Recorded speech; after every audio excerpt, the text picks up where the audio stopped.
Yes, ladies and gentlemen, episode 95 of the Journey's anime titled Farewell, the Wandering Team Rocket just dropped, and this is a Team Rocket focused episode, and surprisingly, this is a good one, so let's just jump right into it.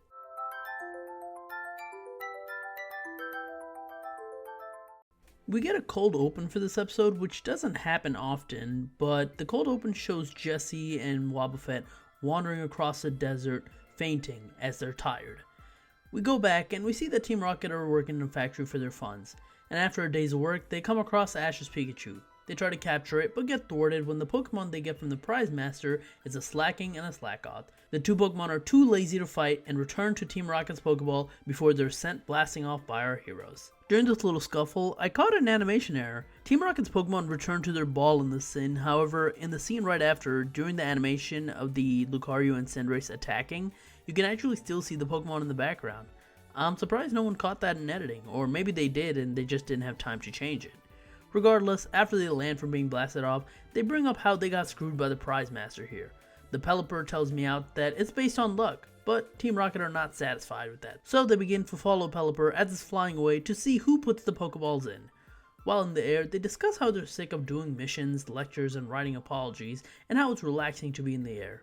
However, that doesn't last long as a Swablu lands on top of their balloon. They try to capture it only for them to fail and get hit by Dragon's Breath, breaking the balloon and sending both them and Pelipper blasting off. They then land in the ocean where they're swallowed by a Wailord. They manage to get out when they're trying to force Pelipper to drop the prize master so they can use a Pokemon to get out, only for it to use Hydro Pump and hit the Wailord's inside, causing it to spray them out. They then end up in the ice where they come across a Mamoswine but manage to get on its back and use Meowth as bait to have it follow Pelipper. However, day turns into night and they're weak and hungry, so all of them fall off the Mamoswine and fall on the ice. It looks like this could be the end of them before they can reach a nearby village. However, instead of death, they wake up inside of a house where they're surprisingly being tended by someone with food on the table. That someone? Cassidy, the Team Rocket member with Butch. While the Rocket Gang are shocked to see her, she claims that she's retired from Team Rocket. She was an elite, and similar to Jessie and James, she was tired of doing missions, lectures, and writing apologies. Instead, now she runs a cafe and has taken up wood carving as a hobby. She tells them that they can stay until they recover. However, Jessie and James are grateful and help her route around the place. One day, when they're done, they're outside eating when they realize that they came here to follow Pelipper, who they spot again. However, before they leave, James wants to thank Cassidy. Seeing how much he was enjoying the cafe and wood carving, Jessie and Meowth tell him that he should stay, shake his hands, and leave crying. Then, Jessie and Meowth get to the end of the island and are hungry when they come across a bread shop. Turns out, it's ran by Butch. The restaurant also has a Madonna lookalike, Madonna being the name of the cat that Meowth chased a long time ago and learned to speak like a human because of. After eating bread, Jessie and Meowth decide to help out too. See a pattern? Similar to before, they realize that they came here to chase Pelipper and spot it. However, this time, it's Meowth who stays behind because Jessie saw how much he was enjoying hanging out with the Madonna lookalike. As Jessie and Wobbuffet are running away, Meowth hands Jessie and Wobbuffet a Wobbuffet-shaped balloon to use. While chasing Pelipper, another Swablu lands on the balloon and this time pops it. They try to catch it with a net and again get blasted off by Dragon's Breath. This finally leads back to the cold open. We now see this time how it happened and now where this is leading to. Jessie sees that James and Meowth have returned after she faints, but turns out she was dreaming.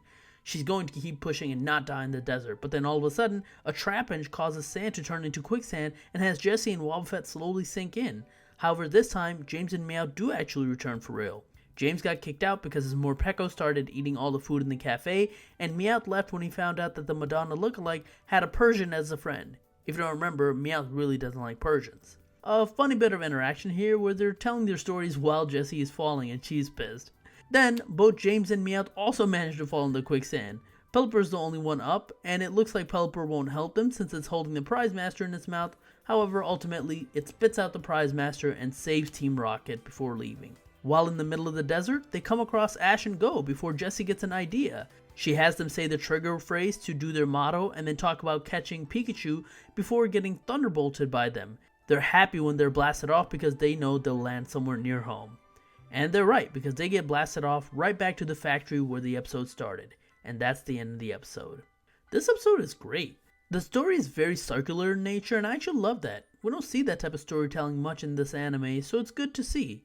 This episode ends where it starts, and certain things keep happening with small changes in between. I like that. I also like that this episode showed forward progress. Not for our heroes, or not even Jessie and James, but for Butch and Cassidy.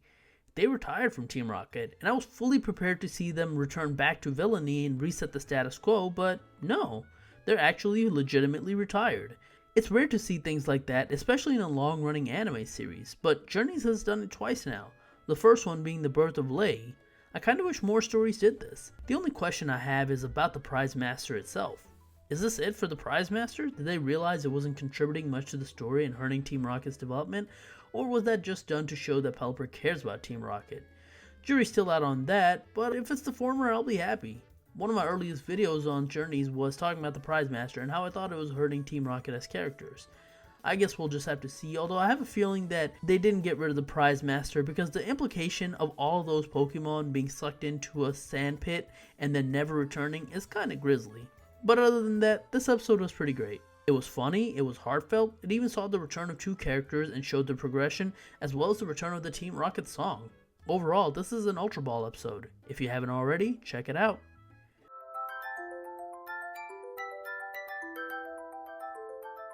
The next episode looks like it's the return of Softcleese. He seems to have caught an Ampharos, and they seem to be trying some experiment where they're sending something to space. I guess we'll just have to see what that is. But anyways, that is it for my review of episode 95 of the Journeys anime. Thank you so much for watching. If you liked this video, like, share, subscribe. In the comments, let me know your thoughts on this episode. You can follow me on Twitter at TheRealPDGaming, and that's it. I'll talk to you guys later. Peace.